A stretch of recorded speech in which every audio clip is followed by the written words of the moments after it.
अगर मैं आपसे बोलूं कि हम सभी मोस्ट ऑफ अस जब हम निर्णय लेते हैं, डिसीजंस लेते हैं, तो डिसीजंस हमारे रेशनल नहीं होते, डिसीजंस हमारे कंसिस्टेंट नहीं होते।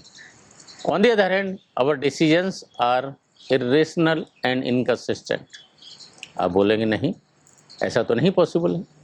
तो दोस्तों, एक कंसेप्ट की बात करते हैं आज हम। ह्यूरिस्टिक जो कंसेप्ट होता है, ह्यूरिस्टिक को बेसिकली क्या है माना जाता है कि शॉर्टकट्स लेने की आदत पड़ती आती है। ह्यूमन नेचर क्या होता है, वो जब प्रकृति में हमारा जो एवोल्यूशन हुआ वो इस प्रकार से हुआ कि एनर्जी कंजर्व की जाए। तो जब भी हम निर्णय लेने की कोशिश करते हैं, निर्णय लेने की प्रोसेस में होते हैं, तो होता क्या है कि हम एनर्जी सेविंग डिवाइस में, एनर्जी सेविंग मोड में चले जाते हैं, और उससे क्या होता है कि शॉर्टकट्स लेने की हमारी आदत तो होती है, सबकी आदत होती है। किसी भी कंट्री का हो, किसी भी प्रांत का हो, किसी भी कहीं रेस का हो, किसी भी जेंडर का हो, तो ऑलमोस्ट सभी के लिए एप्लीकेबल होती है कि हम डिसीजंस में शॉर्टकट लेने की आदत पड़ जाती है, and we tend to take and decision that way only, और उसी को हम एक सामान्य प्रक्रिया मान लेते हैं। दोस्तों, अगर यह जरूरी भी है, अगर सब चीज़ों में हमको रिफ्लेक्टिव बैंडविड्थ यूज करनी पड़े, सपोज सामने से कुछ चीज़ आ रहा है, अगर मैं एनालाइज करूँ, मुझे इधर हटना है, पॉसिबल है बाय द टाइम, तब तो जो डैमेज होना हो जाएगा। एक रिफ्लेक्स एक्शन होता है जो हमको प्रेरित करता है कि इंस्टेंटली हमने क्या करना है। तो वो जो कंसेप्ट होता है ह्यूरिस्टिक का कि शॉर्टकट्स एंड डिसीजन मेकिंग, इसी चीज़ को सबसे पहले जो यूज किया था Daniel Kahneman, late Daniel Kahneman, we lost him some years back, I think post corona. उन्होंने वेरी खूबसूरती से इस कंसेप्ट को यूज किया था। उनकी जो बुक थी thinking slow and thinking fast, उसके लिए उनको नोबेल पुरस्कार मिला इकोनॉमिक्स का, बिहेवियरल इकोनॉमिक्स का। एंड इसी कंसेप्ट को आगे लेके गए हैं दो और बेहतरीन writer, Richard Thaler and Cass Sunstein. Richard Thaler हैं, वो अपने आप को इकोनॉमिक्स की ब्रांच से पाते हैं, और कास सनस्टीन हैं, वो साइकोलॉजिकल पार्ट पाते हैं। कास सनस्टीन ओबामा एडमिनिस्ट्रेशन का पार्ट थे, और रिचर्ड थिलर कैमरून गवर्नमेंट का पार्ट रहे हैं। तो जस्ट कैसे एक सोसाइटी को, समाज को सरकारी सहयोग से कैसे इम्पेक्ट किया जाए, उसके बिहेवियर को कैसे इम्पेक्ट किया जाए, पॉजिटिवली इम्पेक्ट किया जाए। तो जो हमारी हेल्थ सेक्टर है, जो हमारा सैनिटेशन सेक्टर है, और दूसरे सेक्टर है, उसमें ज़्यादा से ज़्यादा उस चीज़ का माइलेज मिले, ज़्यादा से ज़्यादा आउटकम मिले। तो means without any economic cost we get better results. तो नज थ्योरी का जो हम शुरुआत जब करते हैं, बुक का टाइटल ही देखेंगे दोस्तों, एक मदर एलिफेंट होती है, सामने एक बेबी एलिफेंट है, उसको जेंटली पुश कर रहे हैं, gently push to move that baby elephant in a direction which is a desired direction, और इसी डायरेक्शन में उसको लेके जाते हैं। तो हमारे समाज में भी, हमारे आसपास, हमारे संस्थान, हमारी सरकारें, हमारे दोस्त, हमारे माता पिता, सब लोग चाहते हैं कि हम एक तरह का बिहेवियर करें, और उसी बिहेवियर की तरफ जब हमको पुश किया जाता है, जो कंसेप्ट कहलाता है लिबर्टेरियन पैटर्नलिज्म, मतलब लिबरल है लेकिन पैटर्नलिज्म वो है कि आप ये इस तरह का डिसीजन लें, और उसी चीज़ को नज थ्योरी में इन दोनों ने इस चीज़ को बहुत खूबसूरती से इस चीज़ को इनकलकेट किया है। इस चीज़ को बहुत सारे उपयोग किए गए हैं, बहुत सारे चीज़ें को अप्लाई किया गया है। तो अगर हम देखते हैं, इसमें 4-5 जो कॉन्सेप्ट आते हैं। सबसे पहले जो कॉन्सेप्ट आता है चॉइस आर्किटेक्चर का आता है। मीन्स आपके सामने चॉइसेस को प्रेजेंट किया जाएगा, लेकिन कौन सा चॉइस एक्सरसाइज करना वो आपका काम है। फॉर एग्जांपल, अगर हम अमेजन बुक के इस पर जाएंगे, ऑनलाइन उस पर जाएंगे, अगर हम एक बुक को ढूंढना चाहें दोस्तों, हो सकता है हम नहीं ढूंढ पाएँ, लेकिन हमारे साथ जिस तरह से उसको क्लासीफाई किया जाता है, जिस तरह से हमारों को प्रेजेंट किया जाता है, हमको हेल्प मिलती है to just find it out the right book. On the other hand, अगर हम देखते हैं OTTs पर, दूसरे प्लेटफॉर्म्स पर जाते हैं, हम देख सकते हैं, आपको लैंग्वेज से सेलेक्ट कर सकते हो, आप डिफरेंट कैटेगरीज से कर सकते हैं, जॉनर से कर सकते हैं, तो ये जो सब जो चीज़ें होती है चॉइस आर्किटेक्चर का पार्ट होती है। इसमें से हमने क्या देखना है, क्या खरीदना है, वो हमारा ऑटोनॉमी होती है। इसलिए चॉइस में आर्किटेक्चर में आपको चीज़ें प्रेजेंट की जाती हैं, हमको ये फ्रीडम होती है कि हम उसमें से क्या सेलेक्ट करें। पहले एक वो कंसेप्ट कहलाते हैं, very prominent concept, that is choice architecture. दूसरा कंसेप्ट होता है, बहुत इंपॉर्टेंट कंसेप्ट आता है, वो आता है लॉस अवर्सन का। हम लॉस को नहीं झेलना चाहते, फेस करना चाहते, फ़ायदा नहीं हो कोई बात नहीं, लॉस नहीं होना चाहिए दोस्तों। तो इस चीज़ को अगर हमारे पास जो ऑप्शंस प्रेजेंट किए जाते हैं वो इस तरह से प्रेजेंट किए जाएं कि उसमें से ये दिखाया जाता है जब हमको, if you are not opting for certain things you are going to incur the losses। तो हमारे डिसीजंस लेने के, पर्टिकुलर डिसीजंस लेने के हमारे चांसेस बहुत ज़्यादा बढ़ जाते हैं। ये कर जो कंसेप्ट आता है वो सोशल नॉर्म्स का आता है कि अगर हमारे पास जिस तरह से चॉइस आर्किटेक्चर को, जिस तरह से लॉस अवर्सन को, दूसरी चीज़ों को प्रेजेंट किया जाता है, उसमें से अगर ये दिखाया जाता है कि आप जो सोसाइटल नॉर्म्स हैं आप उसको एडहेयर कर रहे हैं कि उसके अगेंस्ट में जाते हैं। Most of us wants to be part of the social group. तो अगर हमारे पास जो ऑप्शंस प्रेजेंट किए जाते हैं which are making us part of the larger social group, most likely we will take those decisions.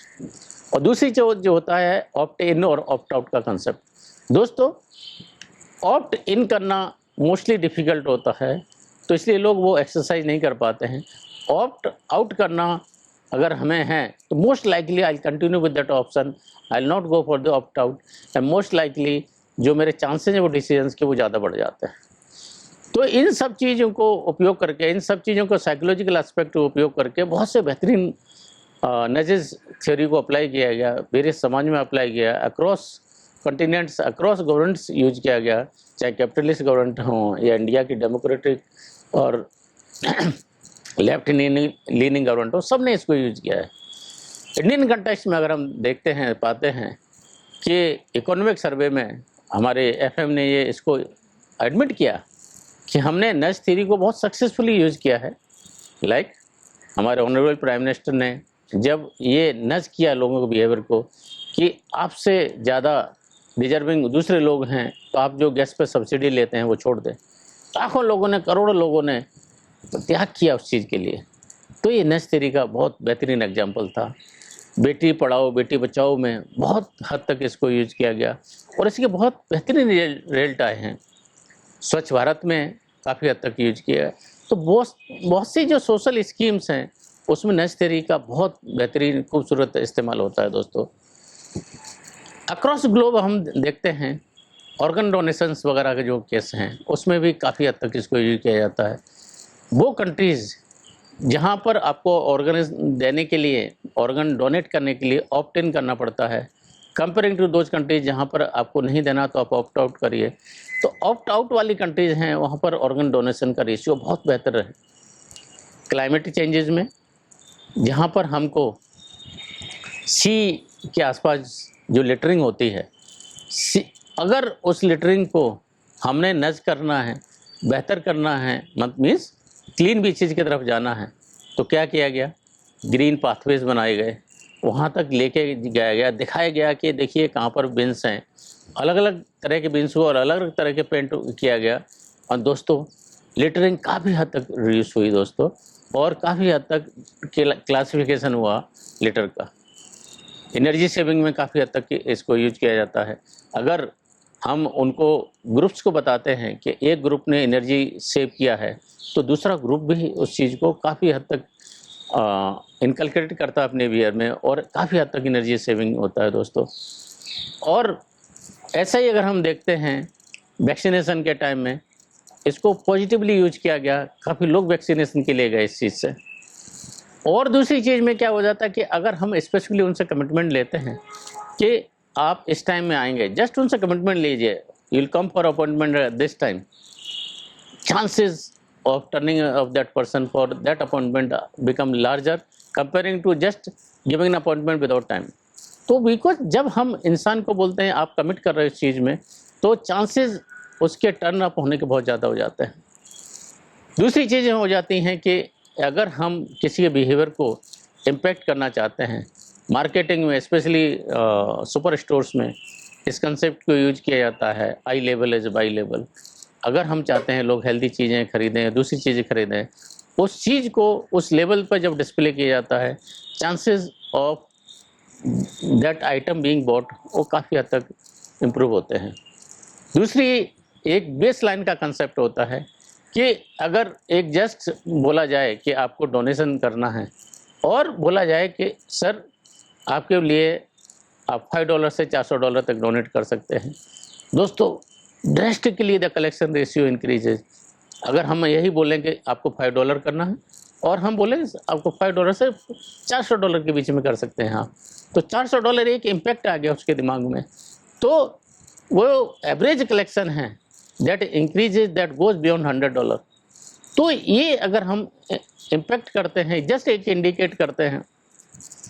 दूसरा इसी चीज़ को फर्दर यूज कर सकते हैं, जब हमने देखा गया कि आइज़ को पिक्चर को बना के लगाया गया ऐसे प्लेसेस में जहाँ पर लोग रिश्वत लेते हैं या दूसरी चीज़ बिहेवियर में इन्वॉल्व होते हैं, ऐसा पाया गया कि the moment we paint eyes there, लोग ऑटोमेटिकली अलर्ट होते हैं, उनके ऑनेस्टी के चांसेस बढ़ जाते हैं, उनके फाइनेंशियल इंटीग्रिटी के चांसेस बढ़ जाते हैं। तो ऐसे बहुत से सेक्टर्स में हम देखेंगे कि नज थ्योरी को बहुत एक्सटेंट तक यूज किया जाता है दोस्तों, बट इसके पिटफॉल्स भी हैं, इसके खतरे भी हैं। स्पेशली क्या है, ऐसी गवर्नमेंट जो हमारे सब चीज़ को कंट्रोल करना चाहती हैं, अगर हमारे बिहेवियर को भी उस हद तक कंट्रोल करती हैं, हम एक आज्ञापालक समाज की तरफ जाने लगते हैं, हम एक रोबोटिक समाज की तरफ जाने लगते हैं। हमारी जो ऑटोनोमी होती है, जो हमारी फ्रीडम होती है, वो मैनिपुलेट की जाती है, एक पर्टिकुलर डायरेक्शन में हमको डायरेक्ट किया जाता है। तो ये इसके पिटफॉल्स हैं। तो गवर्नमेंट से ऐसा एक्सपेक्ट किया जाता है कि आप आज्ञापालक समाज नहीं बनाएं, आप रोबोटिक समाज नहीं बनाएं और अपनी जिम्मेदारियों से न भागें। होता क्या है कि नज थ्योरी के चक्कर में हो सकता है कि आपने जो बेसिक इंफ्रास्ट्रक्चर बनाने चाहिए हेल्थ के लिए, दूसरे के लिए, सैनिटेशन के लिए, उससे भागते रहें और आप नज थ्योरी के चक्कर में पड़ते रहें अपनी जिम्मेदारियों से मुक्त होने के लिए। दूसरी जो चीज़ होती है कि जब हम नज थ्योरी का इस्तेमाल कर रहे हैं, हम सामने वाले को बता रहे हैं क्या कि we are using this theory on you, that person has right to know, every right to know. उसके अंदर ये मीन्स उसका फंडामेंटल राइट है। If we are using certain thing on certain person, that person may get manipulated, may get influence, तो उस चीज़ को ज़रूर बताना चाहिए कि भाई this theory we are using on you, उसका राइट है जानने का। दूसरी चीज़ क्या है कि जब भी नज थ्योरी हम यूज कर रहे हैं, अकाउंटेबिलिटी क्या है उसकी, मीन्स कोई जिम्मेदारी ले रहा है, अगर उसको यूज करने के बाद कोई भी इंसान गलत दिशा में चला जाता है, गलत डिसीजंस लेता है, वो ग्रुप गलत डिसीजंस लेता है, who takes responsible that, specially in a democratic country. It means you are bound to answer people around कि आप कैसे प्रेरित कर रहे हैं लोगों को। तो फॉर एग्जांपल मैं देख रहा था एक न्यूज़ आर्टिकल में कि कुछ मिनिस्टर्स ऐसे बिहेवियर्स को रिवार्ड कर रहे हैं, ऐसे कल्प्रिट्स हीनियस क्राइम्स में इन्वॉल्व हैं, उनको फूल मालाएं पहना रहे हैं। तो आप पूरे समाज को बिहेवियर को नज करने की कोशिश कर रहे हैं। अगर वो उसमें से कुछ लोग ऐसे कृत्य में इन्वॉल्व होते हैं, will that person take responsibility, will that person take responsibility for that manipulation. Otherwise it's a such great theory, अगर इसको प्रॉपरली यूज किया जाए, ट्रांसपेरेंसी के साथ यूज किया जाए, अकाउंटेबिलिटी के साथ यूज किया जाए और लोगों को बता के यूज किया जाए, मैनिपुलेट नहीं किया जाए, ऑटोनॉमी दी जाए, फ्रीडम दी जाए और चॉइसेस वाकई उसकी चॉइसेस होने चाहिए। हम हेल्प कर सकते हैं बट हमारी चॉइसेस नहीं होनी चाहिए, उस इंडिविजुअल की खुद की चॉइसेस होनी चाहिए। दोस्तों बहुत खूबसूरत है, हम खुद अपने बिहेवियर को नज कर सकते हैं, हम अपने आसपास के हमारे जो लोग हैं उनके बिहेवियर को नज कर सकते हैं, प्रोवाइडेड उसको मैनिपुलेट नहीं किया जाए, प्रोवाइडेड ये उसके हित में हो, प्रोवाइडेड ये समाज के हित में, प्रोवाइडेड ये देश के हित में। दोस्तों with this I'll take your leave, but I'll request all of you just try to understand those concepts and try to adapt in your life. Thank you. Jai Hind. Stay blessed.